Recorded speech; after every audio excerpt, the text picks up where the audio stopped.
क्या आपने कभी सोचा है कि आपका मन और शरीर किसी काम को करने के लिए एकदम तैयार होते हुए भी बस कुछ करने का मन नहीं करता?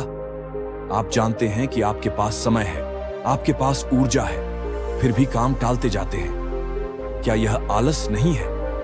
एक ऐसा एहसास जो हमें काम करने से रोकता है, लेकिन हम जानते हैं कि यह हमारे लिए अच्छा नहीं है। यह हमारी सफलता को रोकता है, हमारे लक्ष्यों को स्थगित कर देता है।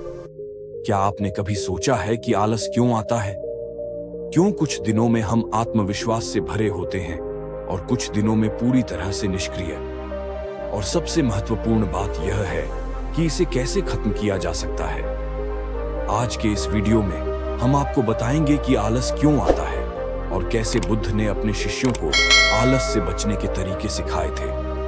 तो अगर आप भी महसूस करते हैं कि आलस आपकी प्रगति में रुकावट डाल रहा है, तो यह वीडियो आपके लिए है।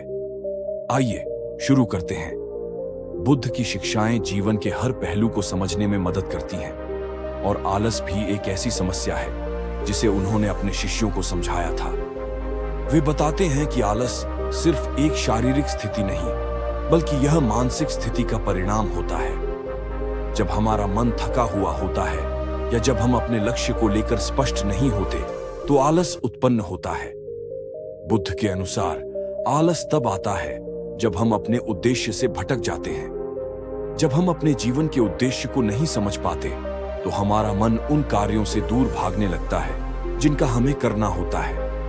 वे कहते थे, जब हम अपने जीवन के उद्देश्य से जुड़े नहीं होते, तब हम आलस्य का शिकार हो जाते हैं। जब हम किसी काम को करने में घबराते हैं, डरते हैं या फिर खुद को असमर्थ महसूस करते हैं, तब आलस उत्पन्न होता है।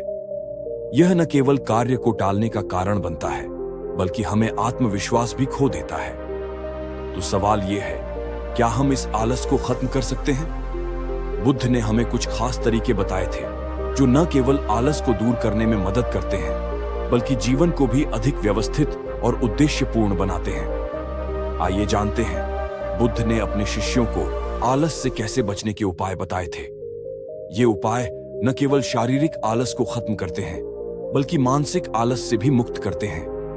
वो एक जागरूकता। बुद्ध ने सबसे पहले जागरूकता को अपने शिष्यों के लिए सबसे महत्वपूर्ण उपाय बताया। वे कहते थे, जब तुम किसी कार्य को करो तो पूरी तरह से उसमें समाहित हो जाओ। अपने मन को उस कार्य में पूरी तरह से लगाओ। जब हम अपने कार्यों में पूरी तरह से उपस्थित होते हैं, तो हमारा ध्यान भटकता नहीं है। जागरूकता का मतलब है उस क्षण में जीना, बिना किसी बाहरी विचार के। यह हमें आलस से बचाता है, क्योंकि जब हम किसी कार्य में पूर्ण रूप से ध्यान लगाते हैं, तो काम करना आसान और सहज लगता है। यदि हम बिना किसी ध्यान के काम करते हैं, तो हम जल्दी थक जाते हैं और आलस्य महसूस करते हैं। जागरूकता हमें उस कार्य के प्रति उत्साह और ऊर्जा से भर देती है। 2. नियमितता। बुद्ध ने नियमितता को जीवन का अभिन्न हिस्सा बताया।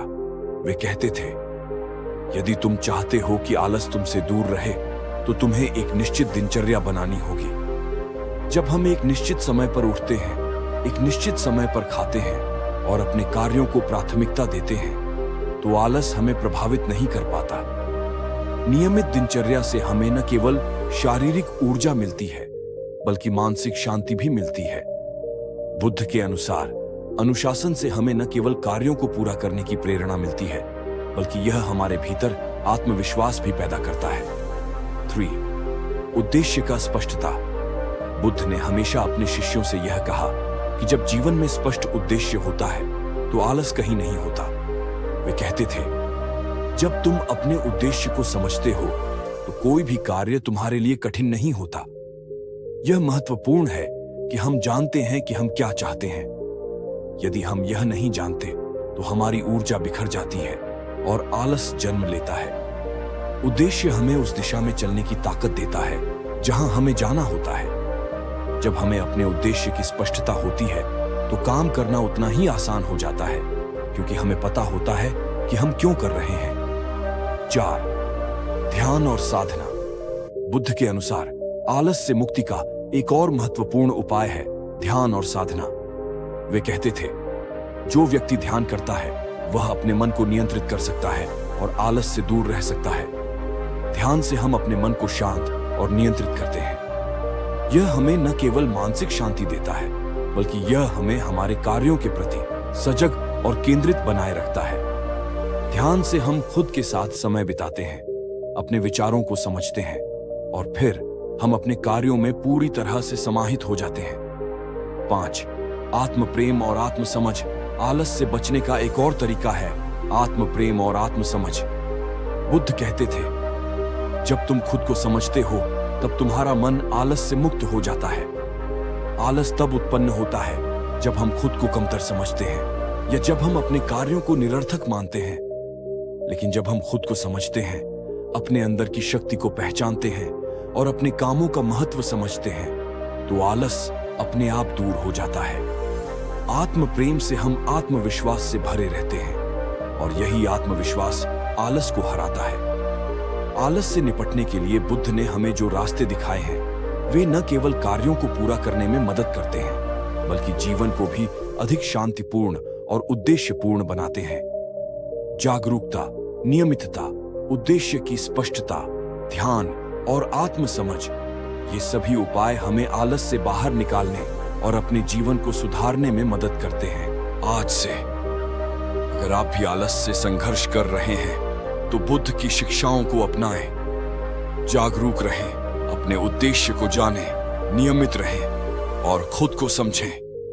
तभी आप पाएंगे आलस को मात देकर एक नया उत्साह और ऊर्जा आपके जीवन में समा जाएगा। अगर आपको यह वीडियो पसंद आया हो तो कृपया लाइक करें और चैनल को सब्सक्राइब करें। हमें बताएं कि आप अपने आलस से कैसे निपटते हैं और बुद्ध की कौन सी शिक्षा आपको सबसे ज्यादा प्रेरित करती है। अब आलस को छोड़कर अपने जीवन को एक नई दिशा में लेकर चलें। बुद्ध की तरह हर कार्य को शांति, उद्देश्य और ऊर्जा के साथ करें।